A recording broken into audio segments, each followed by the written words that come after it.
Hello, Terry here, and we are back with Fragment. This should be the final episode that I need to re-record, and after this, we should be back at the original recording. Hooray! Which, yeah, is awesome because that means less work for me, but I already did a lot of work. Oh god. Anyway, so previously I did mention that Lana's clothing has a distinct style that reminds me of the trans flag. So I comment, perhaps Lana is a trans? And then the developer confirms that Lana is canonically a trans person. Awesome. Well, that's kinda awkward because I don't know what else to say. Imagine meeting your, non-binary or trans friend or demi friend, and then you just and you ask them, "Are you trans or are you demi?" And they say yes, and you just say, "Awesome." I think it's kind of cool, cute, but also awkward. I don't know. I think it's wonderful, actually. Let's just spread positivity, shall we? Either way, yeah, that's a fun detail. Let's continue playing the game, shall we? After we are having a nightmare. No, the nightmare is not important though. The thing that important is that we almost died, aren't we? Good morning, kiddo. Good morning, Lana. Morning. So, how was your outing yesterday? Oh, it's fine, it's fine. We just walk together, collect some seashells, almost died because of a laser beam, but I don't need to mention that. And yeah, hang out a little bit, everything's fine. Lana really seems to hope you're making friends with Clive. She doesn't want you to be lonely. Aww. It was alright, I didn't have an awful time at least. Oh yeah, wanna tell me some more about it? We searched for seashells at the beach together. Ah. Clive and I made it a contest to see who would find the biggest one. Whoever won had to try the other to coffee sometime. Oh! Lana just jumps forward. Oh, that sounds fun. So who won? I wonder who. Clive found a shell that was pretty big. Yeah, it's a pretty big shell. But mine was bigger. I was the clear winner. Sunny, oh Sunny, she seems very proud, even though she comments on how childish, weird, and competitive Clive is. She herself in front of Lana is just like a child. You can't help but look a bit smug about that victory. You know, that victory almost cost you your head. Just saying. That's my girl, haha. Lana laughs and pats your head. Well, I'll be honest, I've only known Clive a short while and I've only started to get to know you again recently, but you kind of remind me of each other, indeed. They're both awkward dorks. You're both sweet kids deep down. I think you become good friends if you gave it a chance. What's your opinion of him so far? He seems interesting or weird or nice. I'm just gonna go with the usual. He seems weird. Huh. Lana chuckles in response to your bluntness. Yeah, I guess that's one way to describe him, but I don't know, kiddo. Maybe you could try being friends anyway. Who says I don't want to become friends with him? Calling him weird doesn't mean I don't want to become friends with him. There aren't many young adults in this neighborhood. It tends to be older folks drawn to Pirathon. Clive might make a good buddy for you. Maybe, we'll see, I guess. Well, even if you are reluctant right now, try not to judge him too harshly. Okay. I can already see the wheels turning inside that mind of yours. You've always been type to think first impression matters the most. That might be true. Well, there's a lot of things you can pick from first impression. But you're also right, there's a lot of things that you can't also pick from first impression. I'm working on it. I mean, my first impression of Shannon was wrong. I mean, yeah, you show, not show. I mean, you saw Shannon as a loud, a very loud and extroverted kid, but I think that's even now that is correct. It's just she's not that bad, you could say. Shannon, didn't you mention her name yesterday? Yeah, she's my best friend. Why don't you tell me about her? Well, she's great. She's a sweet girl, always has a smile on her face. I found her annoying at first. I guess our personalities clash, but the more I got to know her, the more I realized she's not that bad. I met her only a few months after your mother died. Yeah, I forget about this part. After you stopped being my babysitter, yeah. I get you, kiddo. Lana smiles at you sympathetically. Anyway, she's a great friend, someone I care about a lot. It's nice to have people like that in your life. No matter how much you enjoy your chats with Lana, though, you can't help but feel like you're wasting time right now. Is it really okay for me to enjoy myself when Kay is still missing? I mean, what you can do? No, what can you do? Why the long face, Sonny? What long face? I didn't mean to look gloomy. Sorry to worry you. It's nothing, I'm just thinking about everything that's been going on in my life lately. I get ya, do you want some space? To be honest, yeah, I guess I do. No worries, you don't need to force yourself to give up chatter when you're not feeling well. Oh, thank you. I'm not just saying...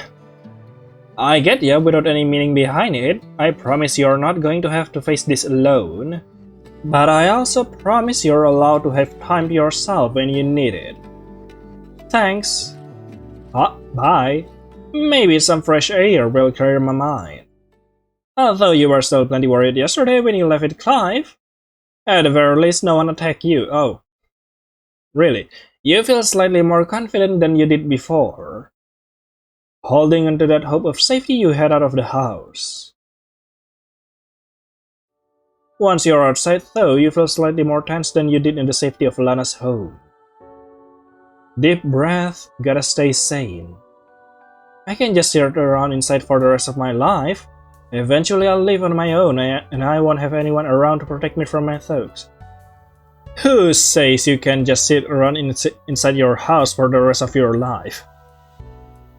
I mean, Lana technically kinda do it with her work and gaming. You can try to do that too, especially being an artist. I don't know, perhaps you could try to do that. The deep breath ends up being surprisingly helpful. You feel your heartbeat become steadier. Until you see a figure from the corner of your eyes. Oh no. No, I'm fine. It's just a person walking by. I'm fine. But my heart is still starting to pound again. Oh. Not knowing how else to react, you close your eyes to shut out the passing figure. I can panic. I can freak out. Some part of your brain tells you that you should go back inside right now, but fear has your body shaking instead. This could all be solved if we just look over at the figure and see who it is. What are the odds it will actually be Jasper? There's no point in worrying without knowing who it is. Even though you know that the slight possibility that it is your pursuer instead force you to avert your gaze. I need to look eventually. I need to look sooner or later. So now may as well be the time you do it. With one more deep breath in, you open your eyes and look, then sigh in relief. Clive! It's just you. Hey, sorry for coming by unannounced. Did I startle you? Yeah, you startled me by not changing that stinky jacket. There's literally a laser beam hole in it right now. Thank God it's just this guy. When your instant reaction is relief, it suddenly occurs to you just how glad you actually are. Clive is apparently a better alternative to Jasper. Even if Clive is strange, he's someone that your mind has marked as safe for now. I just wasn't expecting you. I didn't have any other way to contact you, so stopping by unannounced was kind of my only option. Oh, that's right. We don't have any way of contacting each other. Have you heard of a social media called X Social? I don't think so. Well, as I said, this game is just a ploy to market a soon-to-be-released social media called X Social. My friend helped me get an account on there. I could sign you up too, so that you can message me in advance before you come next time. Sure, go for it. Your phone. Oh, right, sorry. Yes, these two dork. As I said, they are perfect. Clive's hands flies towards the pocket of his hoodie and he hands his phone over to you. There you go, you can set a profile picture if you want. What should it be of? Probably a picture of you? But yeah, you could also use other kind of pictures. I could recommend one if you want it. Right, yeah, right. Okay, I'll set that up later. What is it, Clive? What are you hiding? Thanks, Sonny. So, should I contact you on here in the future? Yeah, that will be easiest. Here, try sending me a message now to test if it's working right. Ah, is it working? Apparently it is. Yep. Are you getting mine too? Oh yeah, cool.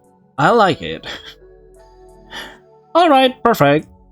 So, what are you doing here again so soon, aside from nearly giving me a heart attack? That means I shouldn't have come, doesn't it? Ah. No, really, it's fine. I was just curious if you had something important you needed. Well, I thought we could go out for that coffee, maybe? Oh. A date. Oh, already? Clive seems very eager about it. In fact, when he brings up going out for coffee, you can almost make out a smile on his face. Is now a bad time? No, it's not. It's not like I have anything better to do. I might as well. No, now she'll be fine. Did you ever figure out where will be the best place to go? Oh, jumping happily. I have an idea. Okay. His face lights up again when you agree. Come on, let's go. Well, surely Clive will then lead us to a dangerous place. Right. Definitely. It's just for grabbing coffee. There is nothing bad happening here. With an excited bounce to his step, Clive leads you off. You follow along after the oddly peppy Clive. Yep, he is very happy. So,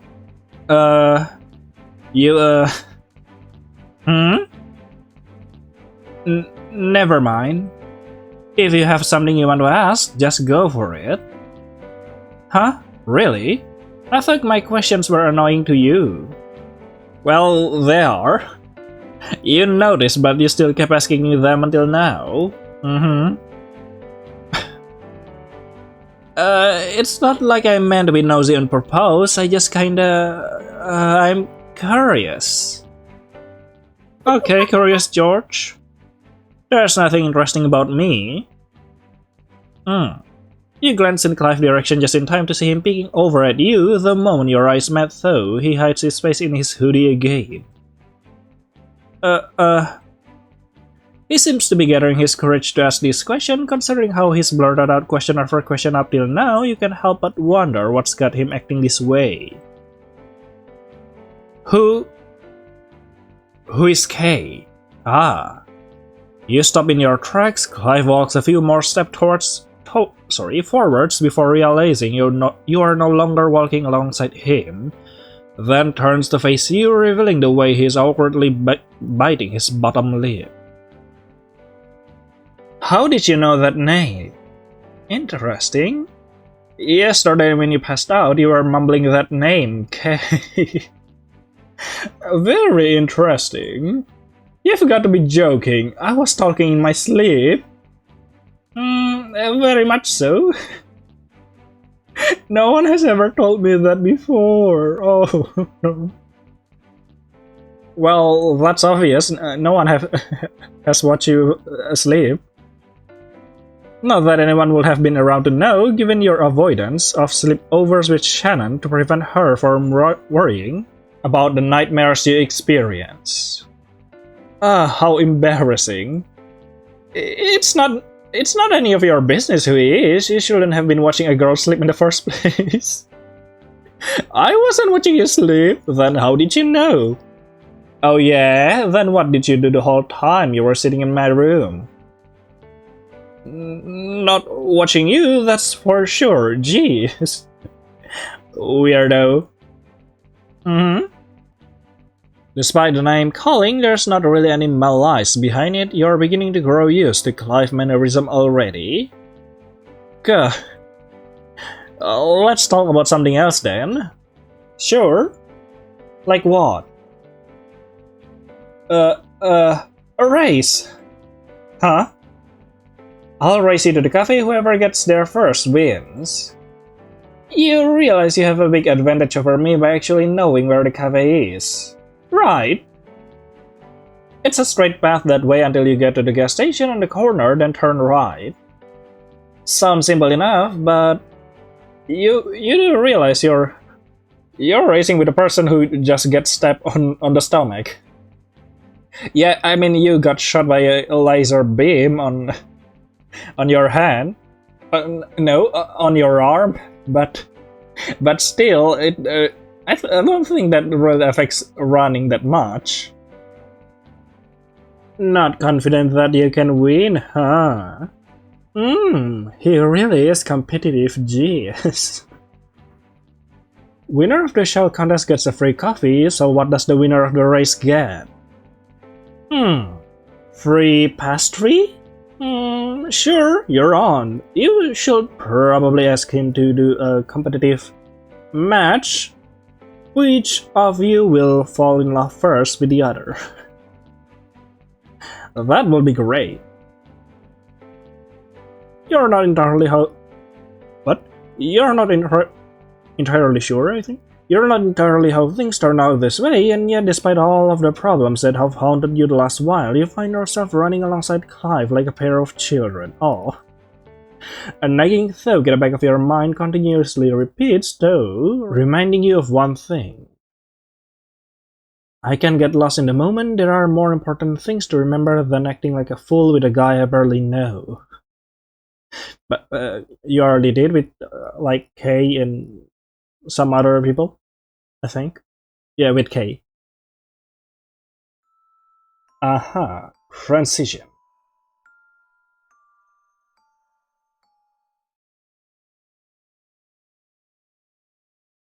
Ah, jeez, you're fast.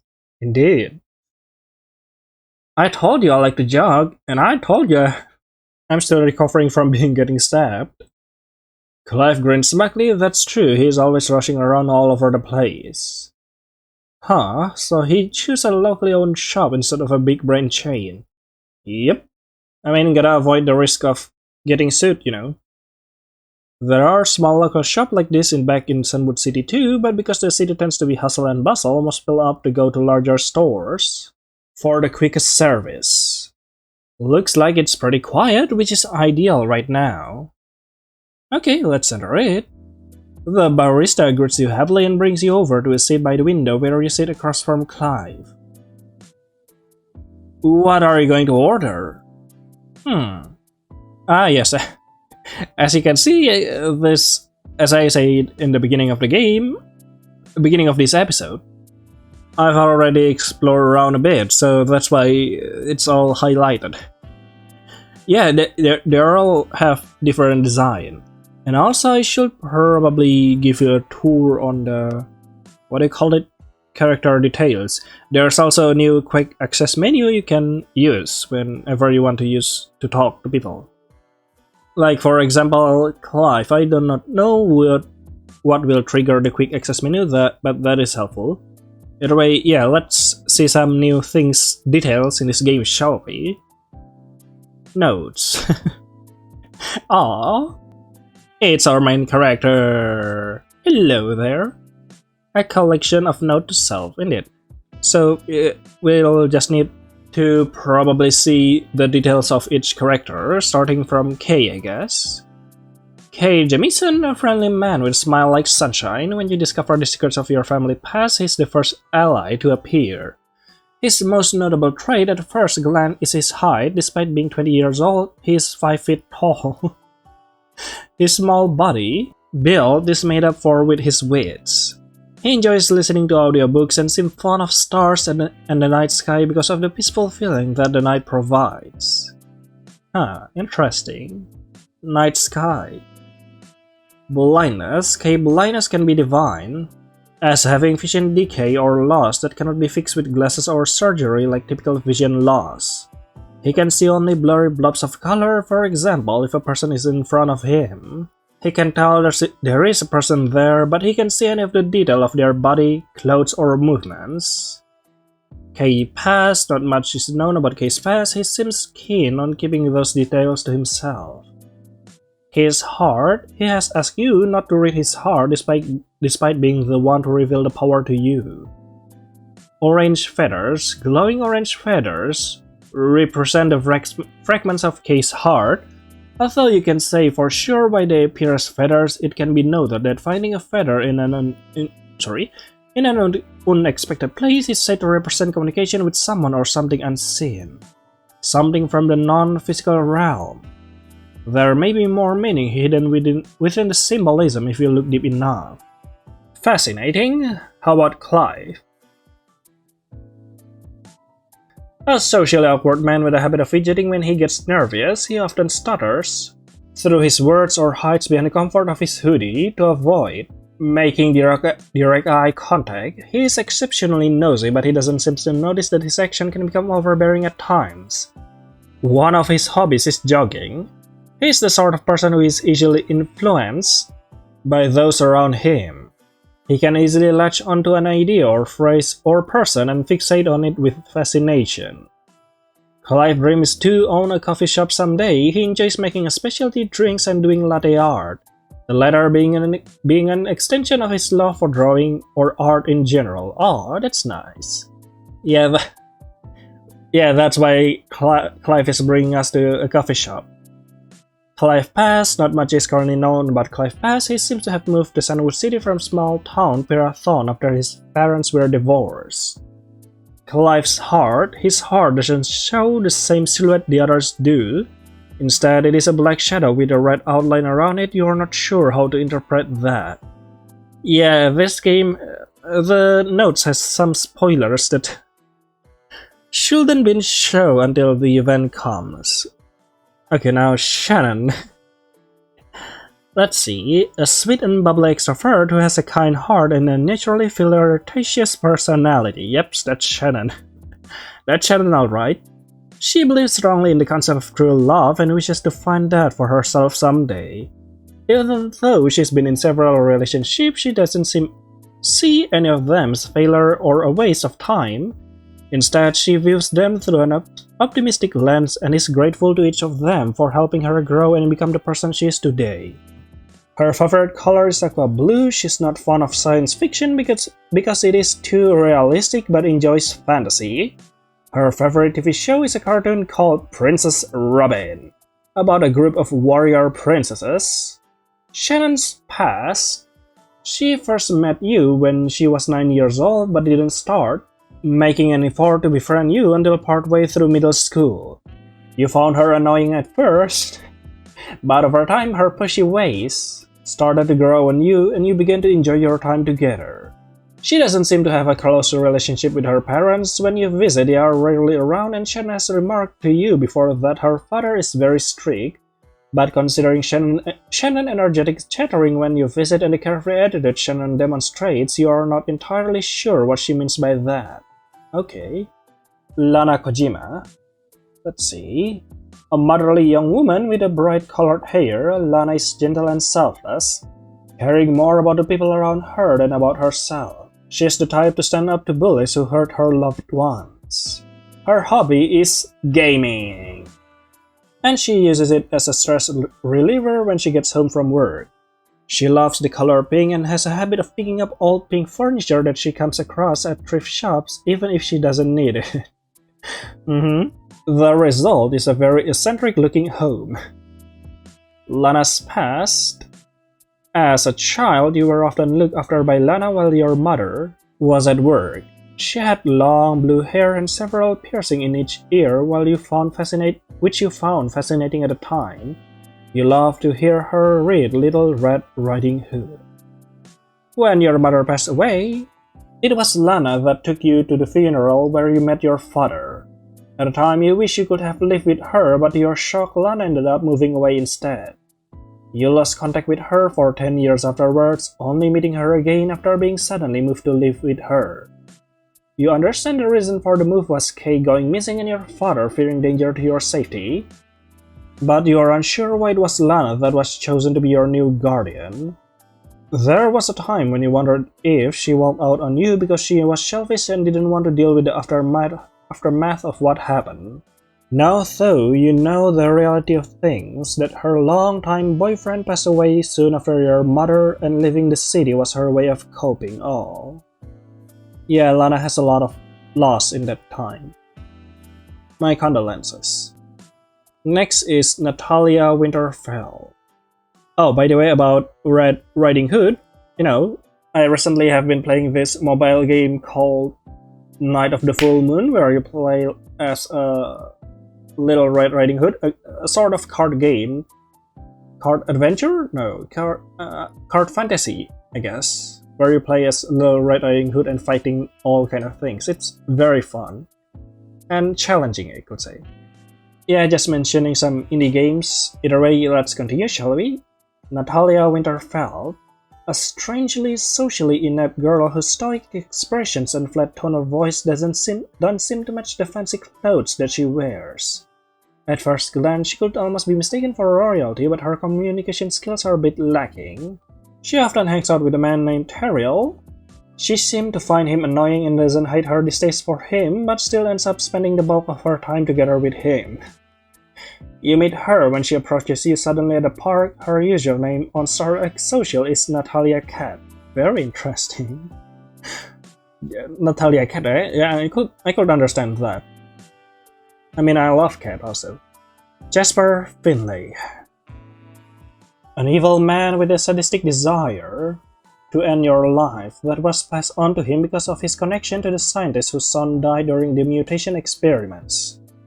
He seems to get amusement out of prolonging your life just so that he can continue toying with you. Jasper has long hair that falls down his back. He wears a black suit that seems to be a bit too big on him. Interesting. I guess that's all we could get. Oh! Side characters! Let's see. There's a lot. I didn't realize that there's a side character section in the previous recording. Interesting. Grey Green, your father who left you and your mother shortly before you were born. You met him at your mother's funeral and the relationship you two formed was rocky. He has a smoking habit. That's a very short detail. Luan Green, your mother who passed away when you were 8 years old. She was a brilliant scientist who was the lead on the Panacea project, an attempt to create a drug that would cure all sickness. Even when nasty rumors began to spread about her work, she seems unfazed and kept a level head. She is the daughter of a scientist from Project NMCI and inherited her father's mutation. Harriel Sterling, an odd man with long blonde hair who is friends with Natalia. Why is it with quotation mark? The two doesn't seem to be on very good terms even though they spend a lot of time together. Dustin Bledham, a classmate who is interested in Shannon, he seems to be very attached to her. Dexter, a man who works alongside your father in an attempt to keep you safe. He's a bit older than your father and he has a friendly disposition. Ah. Oh, wait. Inigo is a side character? Okay. An antagonist man with a ghostly aura. He appears in your nightmares with cryptic comments and confusing riddles. While you remember when he appears in your nightmares, the moment you wake up the recollection is gone. He seems to appear most often moments before something goes wrong. Oh no. Oh no indeed. Wait, what is this? A popular social media website. The name intended to be Stark Social, but a lot of people mispronounce it as Stark Social. I mean, I think the one wrong is the name design. The name design team. Yeah, people call it Stark Social. Why not just use Stark Social then? Because people seems to like it more. Oh, okay. There's a lot of things. This is fun detail. Searching, the most popular search engine. When you tell someone to search the web for information, this is usually the first place they'll go. Okay then. Matching stuffed animals. You and Shannon have matching stuffed animals that you won from the claw machine. At a fair a few years ago, they are squishy blobs with bunny ears and a shape with the letter X. Aww. Little did you know they are both the main antagonists, those squishy bunnies. Strawberry lemonade, your favorite drink. As a child, your mother would take you to get strawberry lemonade after school. Princess Robin, Shannon's favorite cartoon, a fantasy series about warrior princess. The Fragmented Hearts, your favorite band. They are a fairly popular indie rock band that has a very experimental style. Okay then. Oh, double detail. Alright then.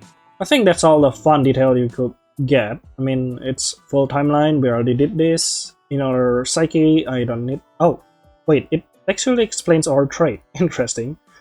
Wait, I kinda want to see my trait. Which one is it? Let's open the phone. Bold, genuine, inquisitive. I didn't realize that. Oh wait, this note has a lot of spoilers, isn't it? Let's see. I don't think this because we already know the story, I guess? Yes, I don't need the Project Panika story too. In our psyche, our full timeline, I doesn't need to because we are currently doing the timeline. I guess power and our psyche. Reading hearts, take a lot of concentration. Okay, dream communication, healing ability. A power that you seems to possess. Now that's a spoiler. Wounds you have gotten healed abnormally fast. That said, the speed doesn't seem to be enough that it will prevent you from dying. A truly fatal injury will likely kill you before you have a chance to heal. Mental freeze. A power that Jasper seems to possess. It prevents you from moving or running away, but you can still speak while under the effects. Okay then. How about inner psyche? The traits that make up your inner psyche helps determine what course of action you take. Ah, that is interesting. It is formed by a combination of your trust in others, your ego or self-worth, your curiosity, and your creativity. Genuine trait occurs when you have enough trust in others to be open and honest with them. Being genuine opens more opportunities to express your trust, honest feelings. It also may help you to avoid lying to others, defaulting to an honest reaction. Sometimes this amount of genuine kindness can also make bonding with others more easy. Okay then. Cautious trait occurs when your level of trust in others has begun to drop. Being cautious makes you less likely to take risky action or behave impulsively. You may struggle to believe others, but you'll also have the opportunity to question your surroundings with more depth. Interesting. Paranoid trait. Who wants paranoia to be their trait?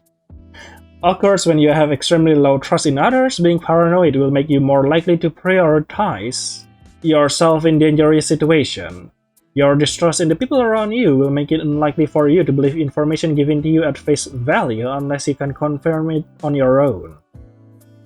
Bold trait occurs when your ego is high, increasing your confidence. Being bold will help you take more adventurous actions and make statements that you otherwise be too embarrassed to talk openly about. Your higher self-confidence might also help you communicate with other better because you have less fear of rejection. Nurturing trait occurs when you have less self-confidence and more desire to prioritize others. Being nurturing will make you take selfless action more readily and give you a chance to bond with others. Okay then. On the other hand, you might also find yourself putting others before you more often than necessary and find it emotionally draining. Nosy trait. Clive. Occurs when you have extremely high curiosity. Being nosy will make you more willing to ask personal questions that help you obtain the information you seek. You might be able to gather information that you otherwise be unable to find. Interesting. Unfortunately, because your questions may start to come across as intrusive, some people might find this level of curiosity distasteful. Inquisitive trait occurs when you have moderate curiosity. Being inquisitive will give you the ability to ask more personal questions and gain more information from others. You will be less likely to give up in investigating a topic of interest. Though curious about your surroundings, you retain a level of tact in your behavior. Denial trait occurs when you avoid asking questions and begin to lose your sense of curiosity. Being in denial will make it harder for you to accept bad things happening as fact. Wait, why is this trait a good thing? Oh, perhaps because we deny bad things happening, we become more stable mentally. Artistic trait occurs when you have a high level of creativity. Being artistic will give you additional chance to fulfill your dream of being an artist someday. Oh, that is very nice. We should improve this one a lot. Well, I think that's all we can read, by the way. What's our... Ah, wait, I don't understand. Oh wait, I'm not that artistic, am I? Oh no. Sunny. This is bad. But I guess we can do that. And either way, I'm just going to show you a quick glance of the coffee, cream and sugar, and latte and tea, so you can see, and then we'll just go. I'm gonna go with latte. A black coffee will be fine. Oh, you drink your coffee black? Yep. How would you make something fancy or special from black coffee? Well, that's the neat part. We don't. Fancy? Special? What is he talking about? I don't really know. I don't care much for fancy drinks. That's why I get black coffee. Why do you ask? Ah, no, never mind it. Indeed. Ah, and here's your drink. That's how the black coffee looks like, and after this it's the same dialogue, so I'm just gonna go back and show you the others. Cream and sugar. Cream and sugar will be fine. Oh, you don't want anything fancier? Like what? Clive is steadily pushing us to latte, you know. I don't know, some sort of latte maybe? I'm fine with cream and sugar, to be honest. Why do you ask? Ah, no, never mind it. Ah, here's your drink, miss. The milk and cream. I forgot the name. Oh, cream and sugar, not milk and cream. How about a latte? I'll get a latte, I think. Oh, see? Clive's eyes almost light up for a moment. That's cool. So you like lattes?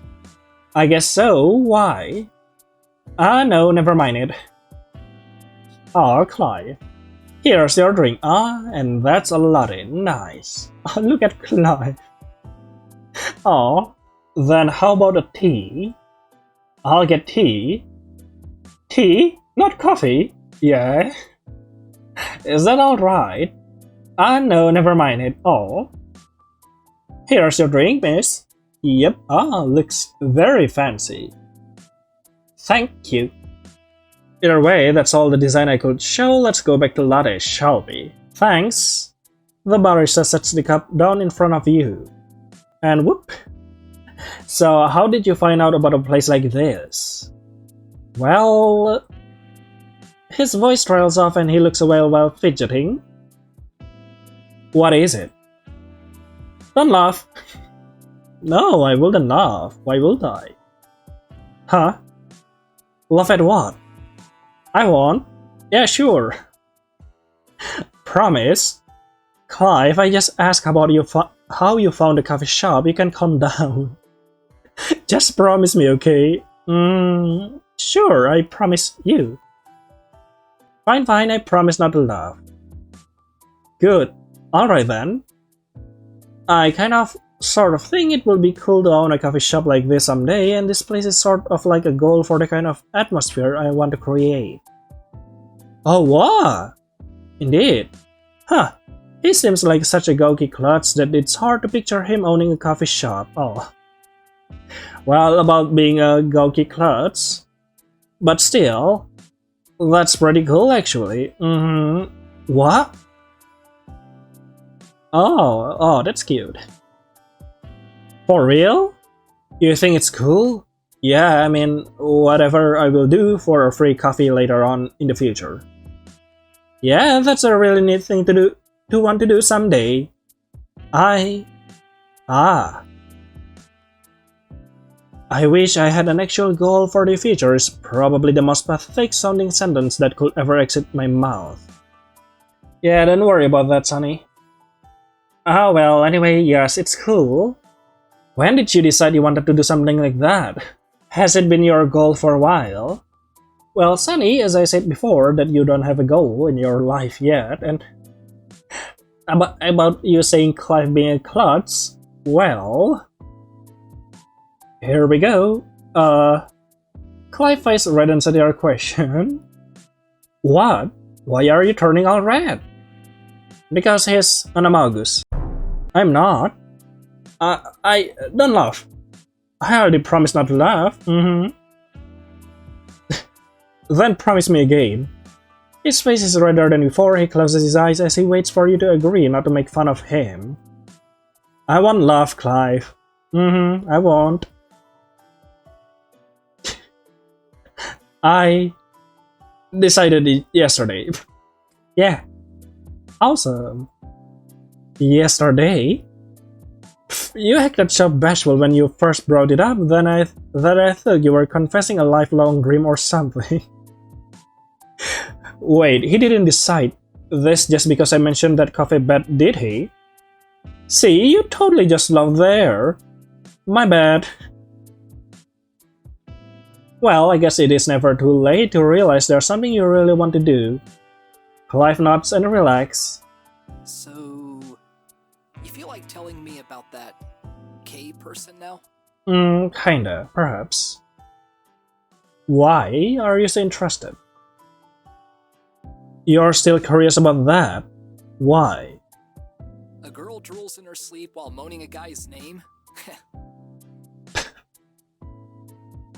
Of course I'm curious. Of course. I do not drool. Well, neither did you mention someone's name in your sleep. It looks like Clive is smirking a bit behind that hoodie. This little shit.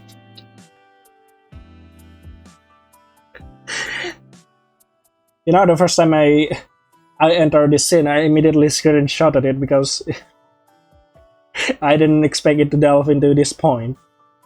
Bah, fine, I guess it isn't a secret or anything. He's just someone that I used to spend a lot of time with. Used to? Used to, yeah. I mean, I don't really want to talk about Kay going missing right now. I could use a distraction from that, not a play-by-play recap. We don't really talk anymore. I used to see him pretty much every day, but something came up recently. Something bad. I guess I sort of know what you mean. Oh, really? Clive nods thoughtfully. Strange guy. Was he someone special to you? Perhaps. What's that supposed to mean? Your boyfriend? My what? The question takes you back. You're used to that sort of question from Shannon, but does this guy really assume so as well? I guess it could look like that if I was mumbling about him in my sleep, yes. As if sensing your troubled thoughts in reaction to his question, Clive makes an effort to rewind the awkward atmosphere a bit. Sorry, I wasn't trying to make you feel awkward. No, it's fine. It's already been awkward here. From the beginning. Just curious, you don't have to tell me. He blushes as he shifts his gaze elsewhere. Perhaps he suddenly realized how strange it is to ask a girl something like that. He asks invasive questions a lot, but it doesn't seem like he's doing it to make me uncomfortable. The thug relax you. The strange boy who keeps popping up with strange questions and a million different coincidences is starting to grow on you a little. Alright, aside from stupid question like that, go ahead and ask what you want to know. I was just wondering, who exactly is that person, K? One of the few people I feel close to. I see, like a relative or... No, not a relative, I guess you could say he's one of my closest friends. Oh. Why do you look so sad then? And you sounded sad when you spoke his name in your sleep too? Is he okay? I told him he could ask about K, but his questions are getting a bit too probing again. I feel like he's not actually trying to hurt me with those questions though. He's too oblivious for that. He probably doesn't even realize there's a potential for his interrogation to hurt me. Probably. Well, I'm gonna go with this one. I just don't know. I want him to be okay, but... I haven't seen him in a while and I'm not sure where he is. Sorry. Is there any reason why you can get in touch with him? I lost contact with him one day. He used to visit a lot, but suddenly he stopped coming by. Even though he told me he's safe and I'm sure he doesn't want me to worry, I can't help being anxious over it sometimes. But he's a stronger guy than he looks. I'm sorry that your friend went missing. You must miss him a lot, huh? Miss him?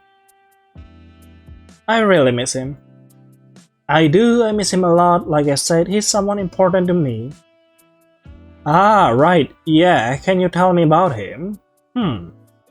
Perhaps. Why? Why do you want to hear so much about K? I don't know, I guess I'm just curious what kind of people you hang out with. Since I'm, obviously pretty weird to you, so I'm curious who you don't consider weird. Does that make sense? Oh. Not really, but whatever. K, he is a kind person, I guess will be the best way to describe him. He has sort of gentle aura, peaceful. Aura? Like when I'm around him, I feel safe. We meet in a bit of an odd way, but I never really felt afraid or nervous with him after he first introduced himself. How did you meet? You really ask too many questions, you know. Sorry. It's fine. What would be the best way to answer that? If I straight up say, I met him because he climbed up to my window one night, it's gonna look sketchy as hell. Indeed. Tell the truth. It's going to sound completely insane, but one night I was woken up by a voice speaking to me. A voice? Yeah, I heard a voice from my window. I was freaked out at first, but then he told me his name and why he was there. Somehow after that, I didn't feel afraid anymore, which is very weird. He didn't seem like a bad person right from the start, but I knew that even more so when we met in the daylight. And you think I'm weird? I'm the weird one? When you met your pal K by him just appearing at your window? Well, I can't exactly defend myself there, he has a point. I guess when he puts it like that, maybe the way I met Clive wasn't as odd as I originally decided in comparison. Which is very strange, isn't it? Still odd, but not much in comparison to a boy talking to you through your window in the middle of the night. Yes, very odd. Okay, you have a point there. It's almost amusing now that you think about it. The two people you have met recently that you are actually somewhat getting along with both Both come into your life in a mysterious ways. Why are you smiling like that? Was I smiling? Yes you are. Yeah. You like him a lot then. He's my friend. Just a friend? Really? Because that smile if good sure is... He's just a friend, Clive. I haven't even known him for all that long. If anything, he disappeared before I could even consider thinking of him as something else. Oh. Clive fidgets a little bit and takes a sip of his coffee. He clutches at the cup when he speaks up again. I'm sorry. For being nosy. No, it's fine. It's alright. It is? At first, I found it off-putting, but now, well, I guess I'm getting used to it. Thanks, I know I must be annoying. Yes, you are. Not at all. Okay, maybe a bit at first, but again, used to it by now. Can I ask you something else then? You may as well. Weirdo, why is he so curious? What's so interesting about this stuff? Yeah. I'll give him this though, it takes God to apologize for something that then immediately decided to do it again.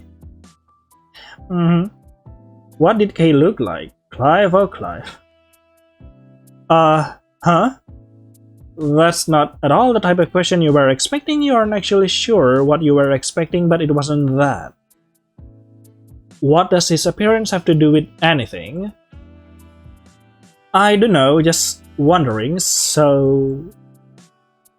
he's really short, I say maybe around 5 feet tall with reddish hair. He has a sort of cloudy looking blue eyes, but since he can see, he probably doesn't even realize how pretty his eyes are. That was way too much detail. I'm so embarrassing. Oh. You can help but blush slightly as you clear your throat to segue into another statement. I think that's about it. He can see? Should've known you asked about that specifically. He's blind. Oh. Clive is starting to look even more curious, but Kay's disability is his own business. I won't gossip about it. Don't ask any more questions, please. I'm not going to go around spilling every detail of him that I know to you. It's not fair to him for me to do that. No, I wasn't going to ask anything else this time, I swear. I was just... Clive cuts himself off before he can finish. You were just what? Curious. For a while after that After that, you sit in an uncomfortable silence with Clive. He says nothing, and you're just fine with this break from conversation. Talking to Clive is so different from talking to Shannon, or Kay for that matter. With Shannon, I was really used to listening and not having to add much to the conversation. I was never used to this type of back and forth. And with Kay, the back and forth came a lot more naturally. I guess it's not entirely unpleasant, but it's a bit draining. Especially because Clive is far too curious for his own good. Heart reading time. The silence continues on longer than you expected it to. Clive's eyes are cast downwards, his hood partially obscuring his face again. Was I too harsh when I assumed he'd pray again?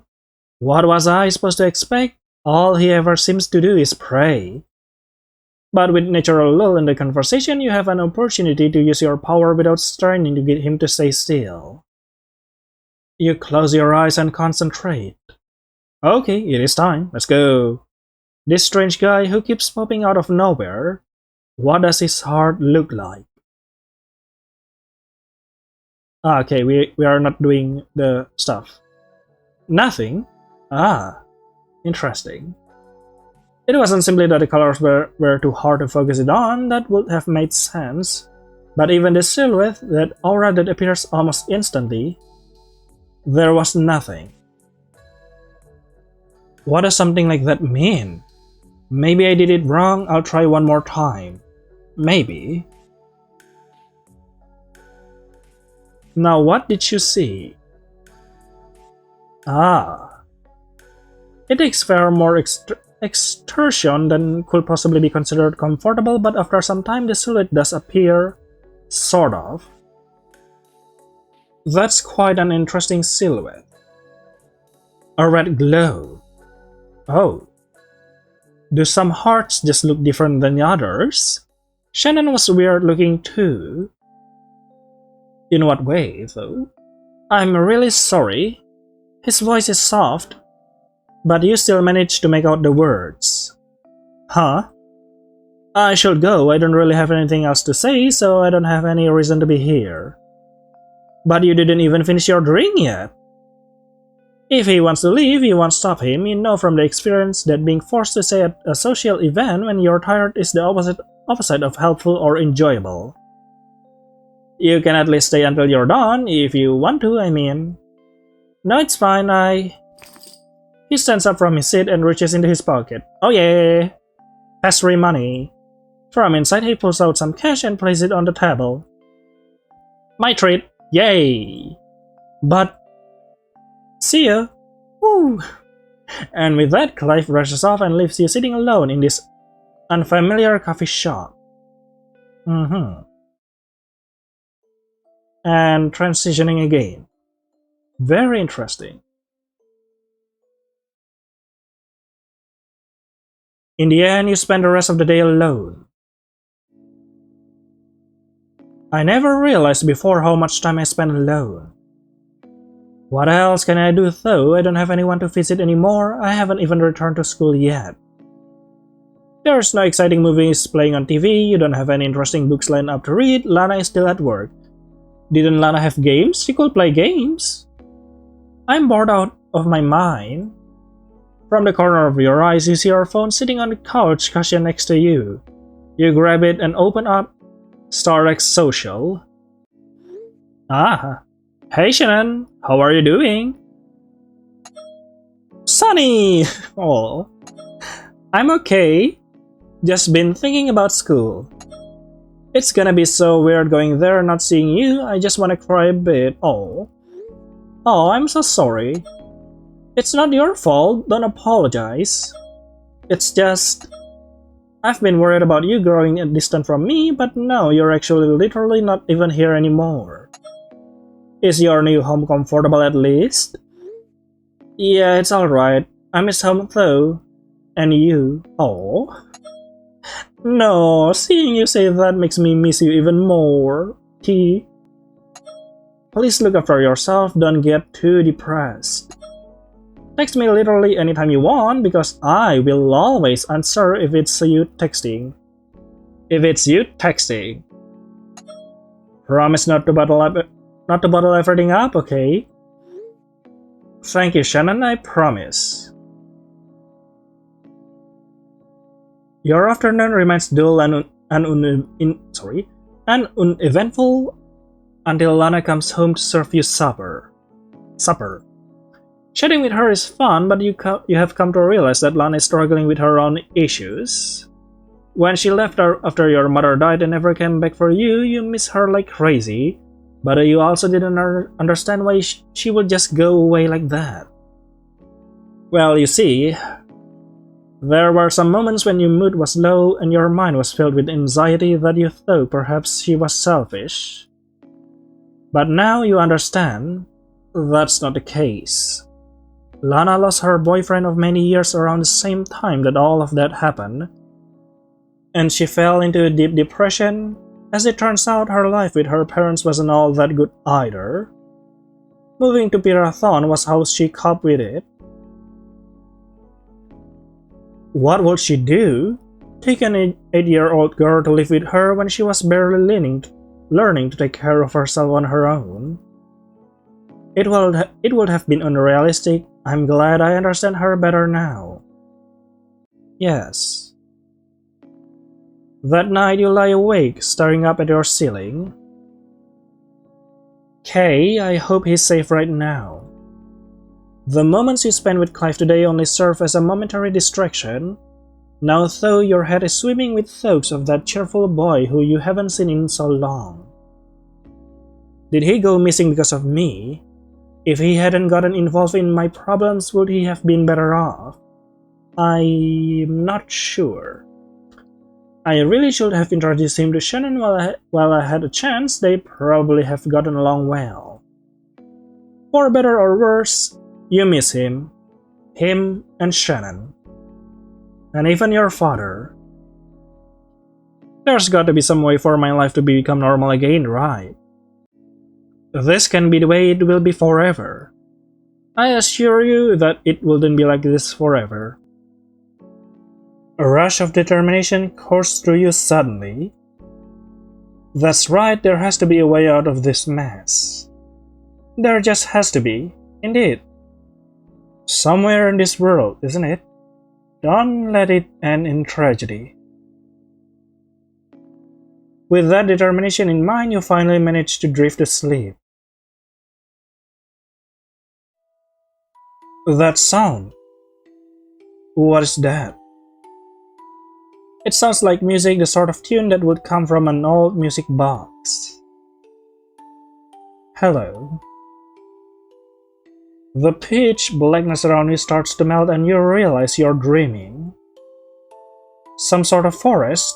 I don't think I've ever been here before, but it looks familiar for some reason. Part of you wants to call out into this dream world, but a strange fear holds you back from doing so. I should at least look around a bit. Indeed. I can't see anything. Only the trees, the moonlight, and that almost mystical music. Please. A voice. The silence is finally interrupted. What's going on? It sounded like a child. After gathering your courage, you take a few steps further towards it. You aren't sure what you'll find. And even with the awareness that this is a dream, you can help the sensation of dread creeping up inside of you. Heart racing. Please, don't die. That sounds like... That's definitely a kid crying, don't die. Your heartbeat speeds up, pounding loud enough that it feels like you can hear it, and you continue approaching the sound. When you arrive at the place that voice came from, though, there's nothing. Huh? The music stopped too. Without the music, it's much more clear and easy to make out what the child is saying. Ah. Please don't die. You're my big brother. You're the only one who can look after me now. Dad's gone. Please, don't die. Please. You know, that sounds and looks... That is Kay, isn't it? This kid is screaming desperately, but there's no one here. It's like I can hear him directly in my mind. I'm used to weird dreams by now, but this is creeping me out. You know what's creeping me out? Not exactly creeping, but strange. Kay lost his brother. Which is very interesting since apparently Jasper did too. Whenever that kid sobs, I want to cry along with him and my chest hurts. I'm starting to feel sick. You briefly close your eyes to regain composure. Huh? When you do, you're greeted by something surprising, the sight of a glowing light. What is that? It sort of reminds me of the colors I see when I try to read a heart. But no one is here. It may not be safe to call out, but... Are you alright? The words come out before you have a chance to properly think through whether or not it's a good idea to say to them. The sobbing immediately stops. And then a light flashes before your eyes.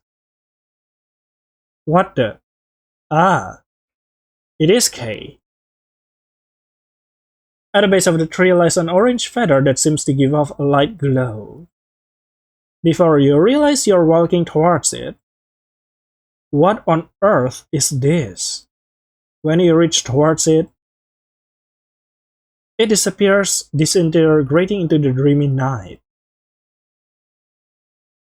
Hello. That sounded like Yeah, I did hear you. You look around desperately to find the source of an all too familiar voice.